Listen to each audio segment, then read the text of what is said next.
Now what is shown here is the front and rear framework for the end table. Now the reason I didn't show the construction in detail of the rear section is because it's virtually identical to the front rail, with the exception that the two inner verticals have been omitted and the rails have been lengthened to accommodate that requirement. Now the other reason for the design being identical is that these three rails, this rail, the intermediate rail and the lower rail, form the basis for the drawer slide arrangement, and they have to be absolutely level. The rail which guides the drawer system extends between the top of this one and the top of that one, the same here, the same on the lower section. Now that design will be shown at a later date. Now I really like using the raised panel system for the ends of the table. The problem with the raised panel system, it looks beautiful, but it's inherently weak. There's only 3/8 penetration, and there's only these four corners here which are glued. The centre panel remains floating. Now since these end panels form part of the structure for the table, in my opinion, you have to strengthen it, and we'll do that using dowels, two dowels in each of the four corners.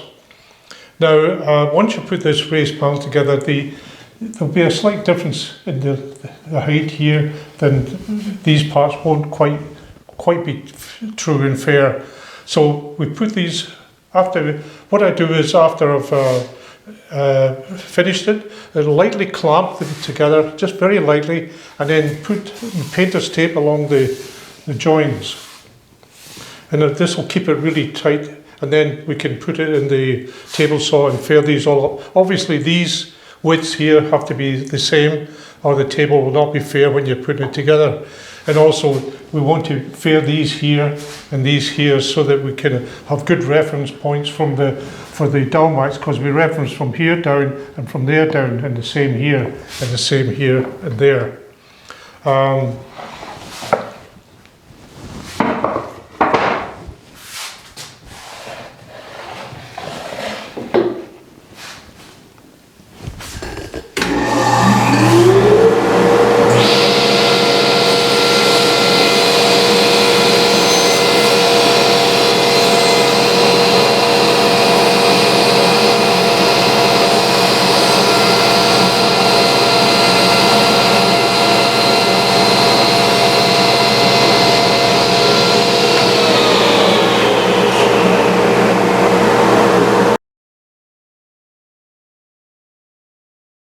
Now this is the front of the raised panel end, and normally we'd reference from the two top edges and the two front faces and then work our way down this way.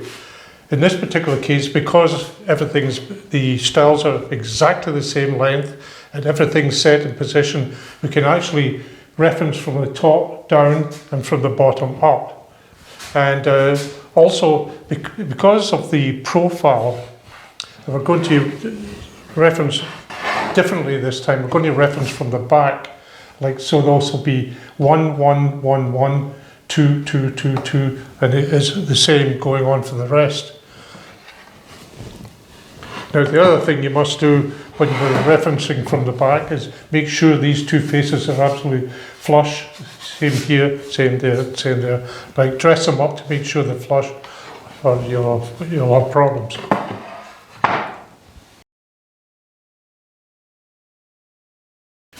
Now these have all been pre-drilled, and I'm going to do the last two here to save time. So we'll start off with the stile. Now remember, reference from the back. Now here's another little tip which aids in the referencing. This is a 5/16 arrangement. Put the 5/16 indexing pin in.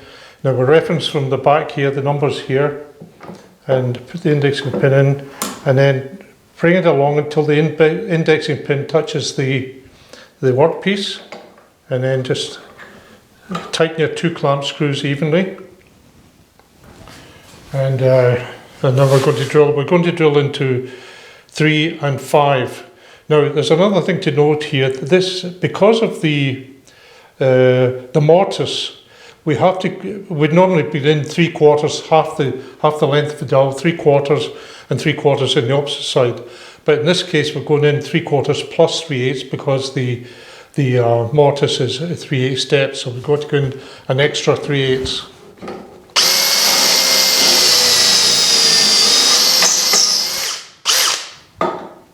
Number 5.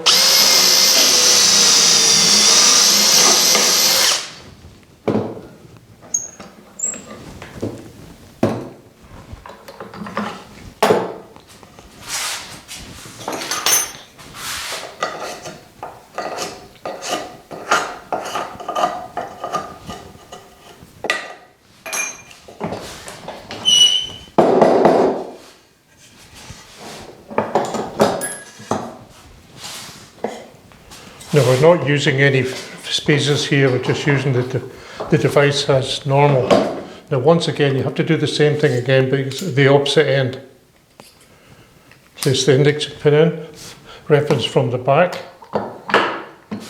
bring it up till it touches the workpiece, tighten both clamp screws evenly. Now we're going to another setting, a lower setting on the drill. And as I say, we'll get into 3 and 5 again.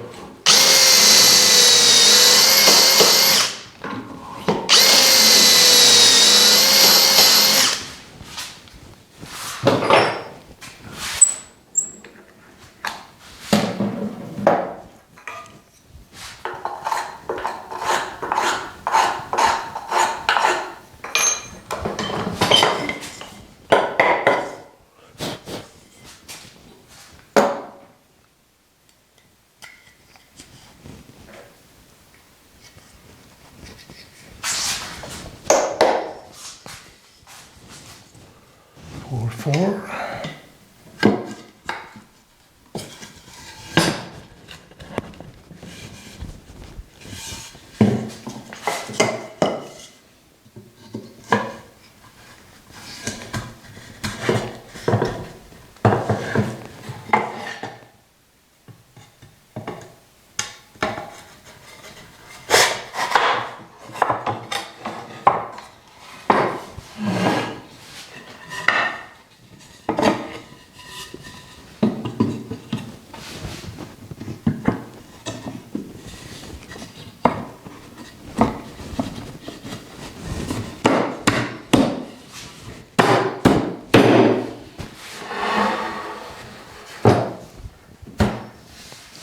There we are, everything's flush.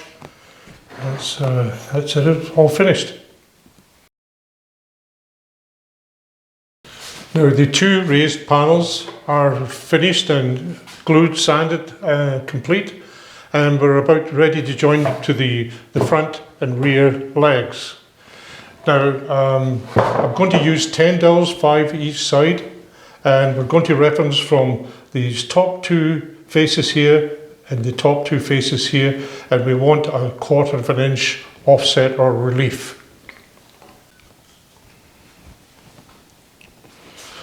Now this is the top of the leg and this is the top of the raised panel, so we're going to be referencing down from the top of each.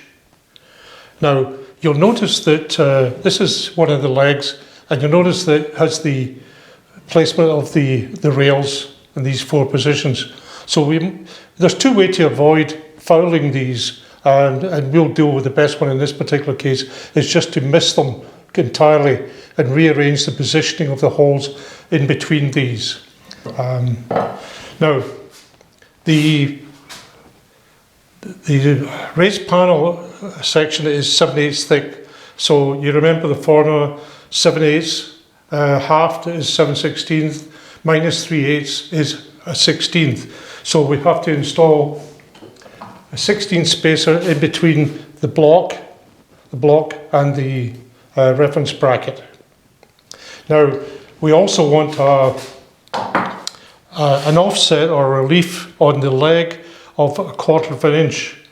Now It's not just a case of sticking a 1/4 inch spacer in here. You have to, because we've used the 16th on the other workpiece, we have to install a 1/4 inch plus a 16th on to rearrange this one. Now, I've already done these to save some time, and the spacer's already in here. Now, once again, what I've found is the best way in some cases to align is to set the indexing pin into the first bore, bring it down firmly against the workpiece, tighten.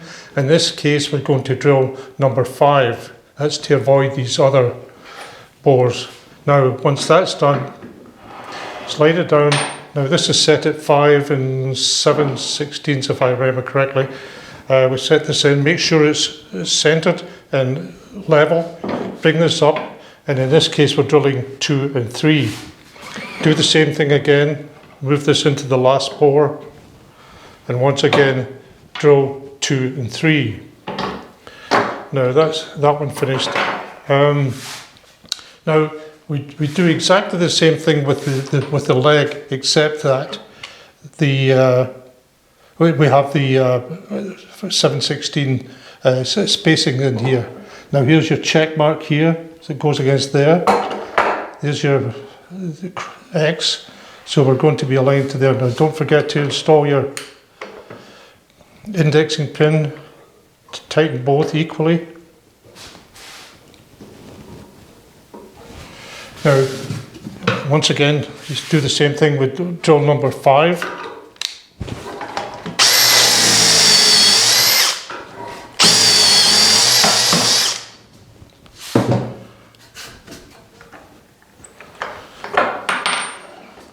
Now do this exactly the same as you did for the raised panel piece. Bring this up, hold it firmly against and tighten.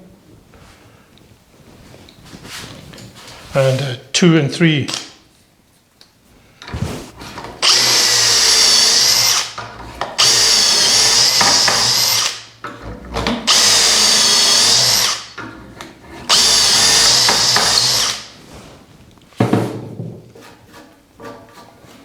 Now same again.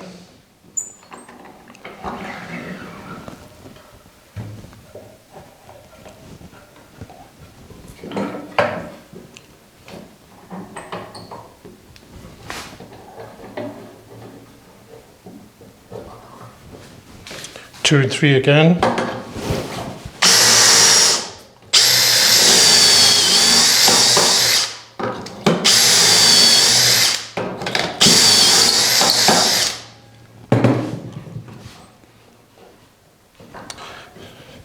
And that's it complete.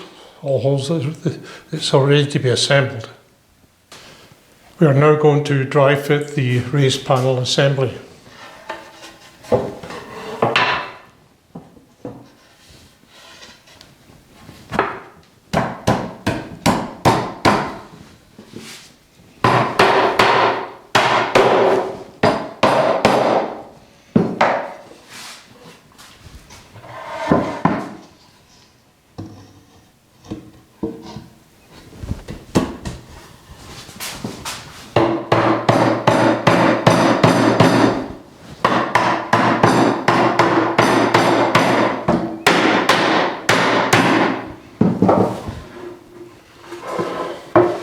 Here we are. Solid as all.